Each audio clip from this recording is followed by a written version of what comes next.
Jharkhand polytechnic 2026 का result आ चुका है। तो रिजल्ट आने के बाद क्या होगा, काउंसलिंग होगा। काउंसलिंग के बाद आपका एडमिशन होगा। तो एडमिशन में आपका लगेगा डॉक्यूमेंट। अगर इनमें से आपका कोई भी डॉक्यूमेंट नहीं रहता तो आपका एडमिशन कैंसिल हो सकता है। तो इस वीडियो को लास्ट तक जरूर देखना, क्योंकि इस वीडियो में जितना भी डॉक्यूमेंट बताया गया है वो एडमिशन में बहुत ही इंपॉर्टेंट डॉक्यूमेंट है। तो इस वीडियो में आप जानोगे कौन कौन सा डॉक्यूमेंट लगेगा एडमिशन में। 10th का मार्कशीट अभी तक नहीं आया तो क्या करे, और आपने 12th का रखा तो 12th का भी क्या डॉक्यूमेंट लगेगा। सारा डॉक्यूमेंट ओरिजिनल देना है कि फोटो कॉपी देना है एडमिशन के टाइम में। फोटो कितना लेके जाना है एडमिशन में। मेडिकल सर्टिफिकेट कहाँ से बनेगा, कैसे बनेगा, कौन सा डॉक्टर बना के देगा। एफिडेविट एफिडेविट तुम्हें बना के देना। एफिडेविट मतलब कि तुम्हारा गैपिंग सर्टिफिकेट हो गया। और एंटी रैगिंग क्या होता है, इसे इसका क्यों जरूरत पड़ता है पॉलिटेक्निक में, तो वो मैं आपको वीडियो में बताऊंगा। एडमिशन का टाइम कितना पैसा लगेगा तो वो भी आपको वीडियो में बताऊंगा।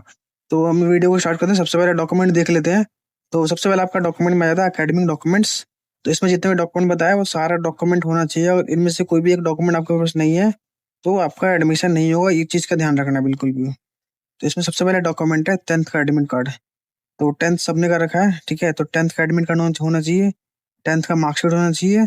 और 10th का पासिंग प्रोविजनल सर्टिफिकेट होना चाहिए। यहाँ पे जो आपका डॉक्यूमेंट है, आप किसी भी बोर्ड से, जैक बोर्ड से, सीबीएसई बोर्ड से, आईसीएसई बोर्ड से आपको अपना ये सारा डॉक्यूमेंट जमा करना होगा। अगर किसी स्टूडेंट ने 12th कर रखा 10th के बाद, उसने 12th के बाद पॉलिटेक्निक का फॉर्म भरा है, तो 12th का यहाँ पे लगेगा एडमिट कार्ड, 12th का मार्कशीट लगेगा और 12th का पासिंग प्रोविजनल लगेगा। अगर जिस जिस स्टूडेंट ने 12th कर रखा उसके लिए सिर्फ। और सेकंड सातवां डॉक्यूमेंट आ गया हमारे पास एसएलसी, स्कूल लिविंग सर्टिफिकेट, या फिर इसको बोलते हैं ट्रांसफर सर्टिफिकेट, स्कूल छोड़ने का प्रमाण पत्र। तो आपका लगेगा यहाँ पे टीसी लगने वाला है, ट्रांसफर सर्टिफिकेट सातवां। और आठवां लगेगा आपका माइग्रेशन सर्टिफिकेट। तो माइग्रेशन सर्टिफिकेट यहाँ पे सबसे इम्पोर्टेंट है। तो माइग्रेशन सर्टिफिकेट आपको जमा करना होगा। और अगर अगर आपने अभी 11th में एडमिशन करवा लिया है, वहाँ पे माइग्रेशन जमा कर दिया है, तो वहाँ पे दोबारा नाम कटवाओ और वहाँ से नया एक माइग्रेशन बनेगा। तो वो माइग्रेशन आपको पॉलिटेक्निक में जमा करना है। और किसी स्टूडेंट ने अगर गैप ले रखा है, मतलब कि 1 साल के बाद उसने एग्जाम दिया 10th के बाद, तो अगर वो मतलब जो भी आपका, अगर आपका जो स्टडी है और जब अपने पॉलिटेक्निक का फॉर्म भरा था इस बार, उसके बीच का जो डिस्टेंस है वो अगर 6 महीने से पुराना, अगर आपको एक गैप एफिडेविट बनाना पड़ेगा जो कि कोर्ट से बनेगा, जो कि एक वकील बना के देगा, ठीक है। फिर आपको बनेगा करेक्टर सर्टिफिकेट। करेक्टर सर्टिफिकेट आपको स्कूल से मिलेगा। जिस भी स्कूल से आपने 10th या 12th कर रखा है वहां से आपको मिलेगा करेक्टर सर्टिफिकेट। तो ये टोटल हो गया 10 डॉक्यूमेंट जो कि एकेडमिक डॉक्यूमेंट है। यहाँ पे 10th का एडमिट कार्ड, 10th का मार्कशीट, 10th का हो गया पासिंग प्रोविजनल, टीसी लगेगा, माइग्रेशन, गैप एफिडेविट सर्टिफिकेट। अगर आपका 10th के बाद आपने गैप लिया 1 साल का या 2 साल का जो भी है, तो आपका गैप एफिडेविट लेगा। बाकी जिसने गैप नहीं लिया उसका ये गैप एफिडेविट नहीं लगेगा। करेक्टर सर्टिफिकेट सबको जमा करना है, स्कूल से मिलता है आपको। और पर्सनल आईडी प्रूफ में तो यहाँ पे आपको लगेगा आधार कार्ड का फोटो कॉपी ले जाना, दो फोटो को, कम से कम 2 फोटो कॉपी ले जाना आधार कार्ड का। और 6 कलर्ड पासपोर्ट साइज फोटो। और ये आपका पासपोर्ट साइज फोटो वो होना चाहिए, रिसेंट होना चाहिए। जो आपने फॉर्म भरने का टाइम में जो फोटो जमा किया था वो आपका फोटो होना चाहिए सेम।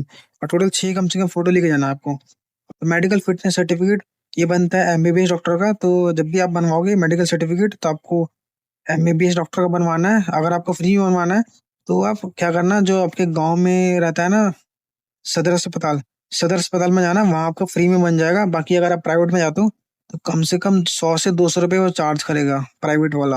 ये चीज़ का ध्यान रखना, अगर प्राइवेट में जा रहे हो तो वो डॉक्टर जो होना चाहिए एमबीबीएस डॉक्टर होना चाहिए, क्योंकि इसमें एमबीबीएस डॉक्टर का साइन लगेगा। बाकी मैं इस वीडियो को लास्ट में आपको बता दूंगा कि इसका फॉर्मेट कैसा रहेगा मेडिकल सर्टिफिकेट का। अब आगे आपका रेसिडेंशियल आवासीय कैटेगरी रिलेटेड से डॉक्यूमेंट आपको क्या लगने वाला है।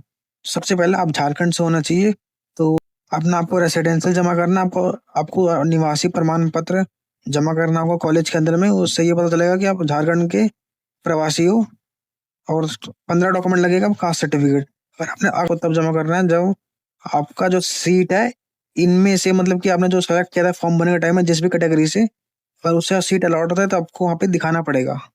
इनकम सर्टिफिकेट, इनकम सर्टिफिकेट सबका नहीं लगने वाला। इनकम सर्टिफिकेट सिर्फ उसको लगेगा जिसने टीएफडब्ल्यू सेलेक्ट किया था और उसका जो सीट है वो टीएफडब्ल्यू से अलॉट हुआ है, ठीक है। अलॉट हुआ, अलॉट, यहाँ भी अलॉट, यहाँ भी अलॉट। और सेम ईडब्ल्यूएस के भी, ईडब्ल्यूएस में भी सेम। अगर आपका सीट जो है ईडब्ल्यूएस से अलॉट होता है तो उसको डॉक्यूमेंट जमा करना होगा। अगर आपको इन डॉक्यूमेंट में कोई भी डाउट आ रहा हो तो मेरे व्हाट्सअप चैनल को ज्वाइन कर सकते हो। वहाँ पे मेरा नंबर है, आप मेरे को मैसेज कर सकते हो, पूछ सकते हो। और आपको इस काउंसलिंग से रिलेटेड कोई भी हेल्प चाहिए तो आप मेरे को मैसेज कर सकते हो। आपको पूरा गारंटी मिलेगा सीट दिलाने का काउंसलिंग में। भले कितना भी बेकार से बेकार रैंक हो, 15,000 रुपये रैंक हो, 20,000 रैंक हो, 25,000 रैंक हो, गवर्नमेंट सीट आपको कंफर्म मिलेगा अगर आप हमारे थ्रू काउंसलिंग करवाओगे तो। तो इसमें आपको बता देते मैंने, आधार कार्ड के 2 सेट फोटोग्राफी लगेंगे। तो इसमें किसका आधार कार्ड ले जाना है? एक तो अपना सेल्फ ले जाओगे अपना आधार कार्ड, अपने फादर का आधार कार्ड और मदर का आधार कार्ड, सबका ले जाना है 2-2 फोटोकॉपी जेरॉक्स में होगी। तो इसमें हो गया 18 डॉक्यूमेंट, हो गया आपका अलॉटमेंट लेटर। अलॉटमेंट लेटर आपका जैसे कि जब आपका सीट अलॉट हो जाएगा तो अलॉटमेंट लेटर आता है एक दिन बाद।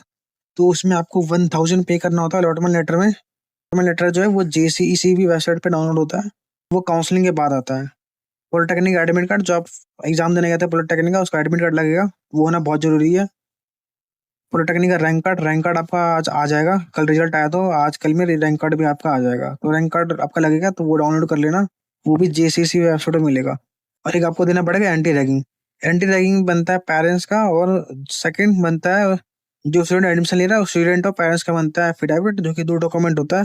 और ये बनेगा कोर्ट से, आपको कोर्ट में जाना है, वहाँ पे जो वकील वगैरह होते हैं उनको अपना जो फॉर्मेट है, या फिर उनके पास जो अपना पास फॉर्मेट रहता है, बाकी मैं आपको अभी फॉर्मेट दिखा दे रहा हूँ कैसे फॉर्मेट लगेगा। एफिडेविट बाय स्टूडेंट, बाकी इसका जो PDF है आपको इस वीडियो के लिंक पे मिल जाएगा। तो यहाँ पे आपको भरना है अपना नेम, यहाँ पे भरना अपना फादर का नेम, यहाँ भरना आपका जो कॉलेज आपका अलॉट हुआ है वो कॉलेज का नाम भरोगे यहाँ पे। और नीचे आओगे तो यहाँ पे आपको डालना है जिस दिन भी आप एडमिशन ले रहे हो, या फिर जिस दिन भी आप उस वकील से मतलब कि मुहर मरवा रहे हो, यहाँ पे अपना डेट डलवा लेना, मंथ ईयर, अपना सिग्नेचर, और यहाँ पे अपना नेम डाल देना। फिर ठीक है, ये हो गया आपका स्टूडेंट का affidavit, anti ragging certificate. Second, anti ragging में दो डॉक्यूमेंट लगता है, एक स्टूडेंट का और एक गार्जियन पेरेंट का। इसमें फुल नेम यहाँ पे डालना है अपने फादर का, फिर किस कॉलेज में एडमिशन ले रहे हो वो डालना है यहाँ पर। उसके नीचे फिर डालोगे यहाँ उनका अपने पेरेंट्स का सिग्नेचर होगा यहाँ पे, और पेरेंट्स का नेम, एड्रेस, मोबाइल नंबर, यहाँ पे मोहर मारेगा वकील। तो टोटल 21 डॉक्यूमेंट्स है, तो ये सब रेडी कर लेना। और सभी जो डॉक्यूमेंट है उसके 2 सेट फोटो कॉपी का जेरोक्स कर लेना, जितना भी डॉक्यूमेंट होता है ना 21 का 21 डॉक्यूमेंट, सबका जो डॉक्यूमेंट है सबका जेरोक्स घर से करवा के जाना जेरोक्स, वहाँ पे उसे की दिक्कत हो सके। तो सारा डॉक्यूमेंट जो है घर से जेरोक्स करवा लेना, 2 सेट फोटोग्राफी। और आधार कार्ड तो बता दिया मैंने आपको, अपना लगेगा सेल्फ, फादर का लगेगा, मदर का लगेगा आधार कार्ड, दो फोटो कॉपी ले जाना। तो मेन आपका ये सब डॉक्यूमेंट लगेगा, इससे बाहर आपको कोई भी डॉक्यूमेंट नहीं लगने वाला। बाकी इससे रिलेटेड आपको कोई भी डाउट आता है तो आप इस वीडियो के कमेंट में पूछ सकते हो, रिप्लाई आपको जरूर मिलेगा। और अगर आपको हमारे थ्रू काउंसलिंग करवाना है तो आपको पूरा हेल्प मिलेगा। इसमें आपका कॉलेज सिलेक्शन हो गया, ब्रांच गाइडेंस हो गया, document check, category wise strategy, choice filling कैसे होता है, किस तरह का चॉइस फिलिंग करें ताकि हमें बेस्ट से बेस्ट कॉलेज और बेस्ट से बेस्ट ब्रांच मिल सके। और अगर हमारे थ्रू काउंसलिंग कराते हो तो आपको गारंटी सीट मिलेगी अच्छे कॉलेज में, बेस्ट ब्रांच। तो हमारा व्हाट्सएप चैनल भी ज्वाइन कर सकते हो, इस वीडियो के डिस्क्रिप्शन में मिल जाएगा। यूट्यूब चैनल को सब्सक्राइब कर सकते हो नए नए अपडेट्स के लिए। तो इसमें जितने डॉक्यूमेंट बताया है 21 डॉक्यूमेंट, तो वो सब रेडी कर लो। तो काउंसलिंग आज शाम से स्टार्ट हो जाएगा, तो सारा डॉक्यूमेंट इसमें दिया है वो सारा रेडी कर लो, जेरॉक्स वगैरह करके रख लो, क्योंकि जैसे कोई भी डॉक्यूमेंट नहीं रहेगा तो आपका एडमिशन कैंसिल हो जाएगा, कैंसिल हो सकता है।